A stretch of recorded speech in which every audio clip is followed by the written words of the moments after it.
When life gets unpredictable, preparation matters. In medicine, it's all about staying alert, ready for whatever comes through the door. On the road, it's no different. That's why Volvo designs vehicles to help anticipate risk, reduce harm, and protect lives. The Volvo XC90's advanced safety systems inspire confident decisions wherever the road takes you. The Volvo XC90, for life. Proud sponsor of the Pit Podcast.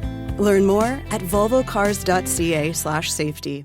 All right, welcome to the second hour of the Elias Makos Show. We are with you straight through until noon. We begin this hour with, I think, an interview a lot of people want to hear.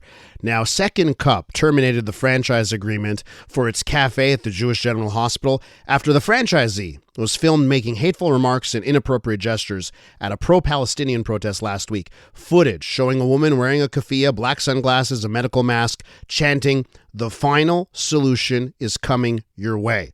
Video also appears to show the same woman giving a Nazi salute during the protest. This prompted a very quick reaction from Foodtastic. That's the company that oversees the Second Cup brand. The CEO of Foodtastic is Peter Makos, and he is on the line. Mr. Makos, Peter, welcome to the program. Thank you, Elias. Glad to be here. I want you to take our listeners to this weekend.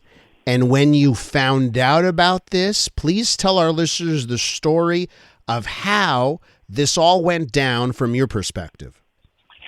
Yeah, so basically I was with my family at the movies. The girls had gone to watch Wicked, and the boys went to see Gladiator. And honestly, when I'm at the movies, I put my phone on silent and put it inside my pocket. Most 3/4 into the movie, it started vibrating.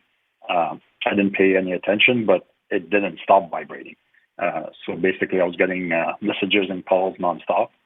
So I took it out quickly and I saw what was going on. So I wrote a group chat to my team and told them, listen, look into this and let me know if it's true or not. When the movie finished, I went to my car and we got onto a call with everybody.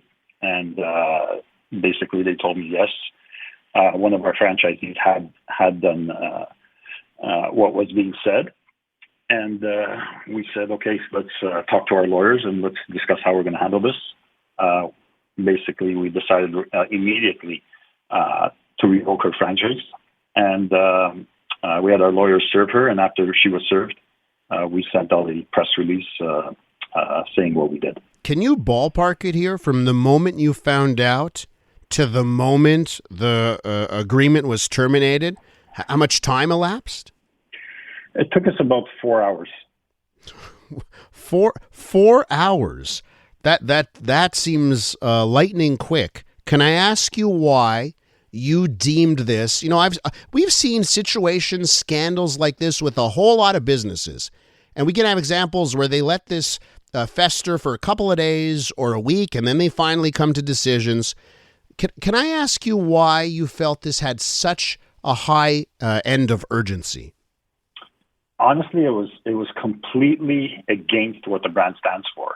I mean, we're all about inclusion. We're all about community. I mean, we're a cafe. We're restaurants, right? People go there to enjoy a good time and, have fun, celebrate with friends, with family, and even talk to strangers, right? So when we have somebody spewing hate and, it was even more than that. It was really like to the point where it's something that could actually incite violence.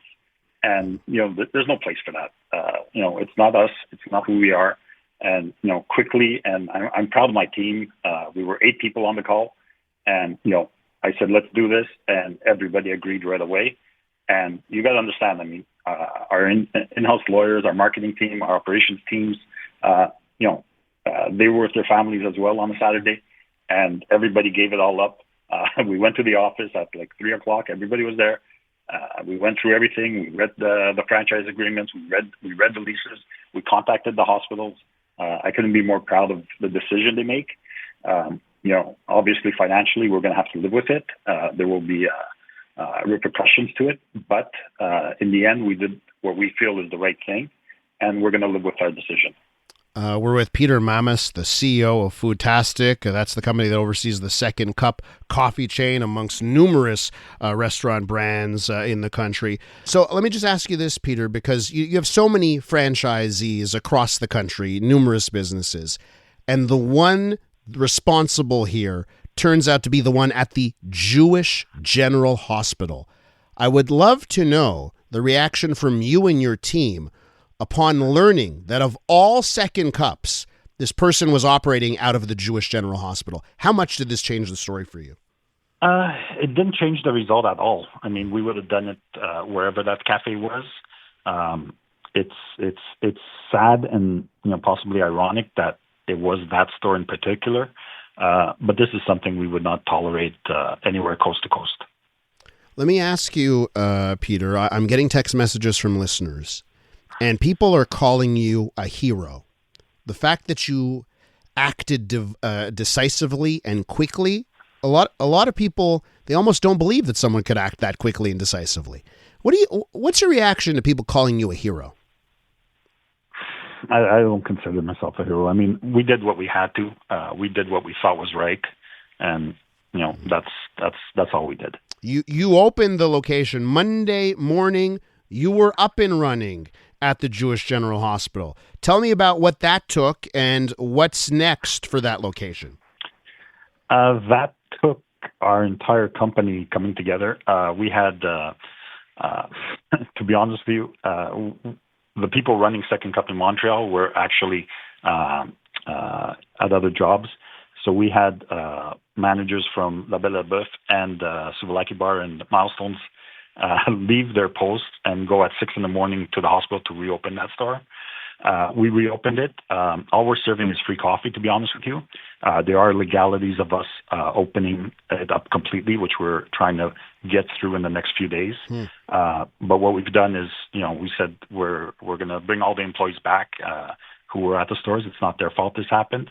So we're going to pay all the employees. We're going to give free coffee until we're able to open it completely and refranchise it.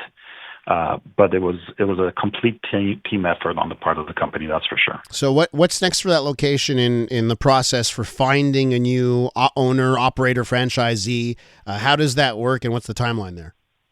I think it's more of a legal timeline than anything else. We've had, honestly, 200 applications for that store. The response has blown us away, and our franchising team can't even keep up, to be honest. But we're going to try to vet everybody, find the right franchisee in there. We've spoken to the hospital, and the hospital would also like to make sure of who's going in there. So we're going to pick that franchisee with their collaboration as well. And we're going to get somebody who's going to take care of the customers and take care of the stores. Peter, another note from a listener on the text line. And by the way, they're pouring in, so I can only read a couple here. But a listener writes this. Peter, you are a genuine man of principle. Many talk, few do. You walk the walk. Politicians should take lessons from you. Peter, just to wrap us up here, this is not a political question. It's not, and I don't want to make you political. I know that's not what you probably hope to do. But what do you say? And I've been one of those people online who have made this connection. Do you think politicians should learn from business leaders who are sometimes able to act more decisively and quicker than politicians seem to do in this country? Again, I think everybody, regardless of what you do, you have to identify what the right thing is and do it. We have a kind of model here at the company, and it's basically progress over perfection. And it's, whenever you have a problem, fix it to the best of your knowledge immediately. I mean, as it goes along, you might tweak it a bit and improve it, but just waiting for that perfect situation is, to me, the worst thing you could do. You got to take action right away and do what you believe in. Peter, can I ask you, have you seen any impact on sales since this story has gone, viral around the country? You know what? A lot of communities have been very supportive, and we appreciate them. Again, this wasn't done for sales. Our sales are more or less the same as what they were. Mm-hmm. There's been a slight uptick in some areas. But again, that had zero. Let me ask you, Peter, have there been some locations in parts of the country that have gone down in sales since this happened? There have been a few. I'll be honest with you. I mean, we've had a lot of. I would say 95% of the comments that we've received and seen, be it online or people writing to us or writing to even me directly, to be honest with you, have been positive. So I'm really happy about that. It seems like, Canada is somewhere where this should not be tolerated, and I can see from the response that a lot of people, the country has come together and said that we are not going to tolerate it. Peter, I know you've gotten a cajillion interview requests, and you chose to join our listeners this morning. I certainly am appreciative, and I thank you so much for your time. Elias, thank you. And I'm going to tell you, after Sunday night, I said we're not going to do any more interviews. When they called me for yours, I came because I know how much you give back to the community. I've seen you at a lot of events for charities, and you're always there, and that's why I made an exception for you. Peter, thank you so much.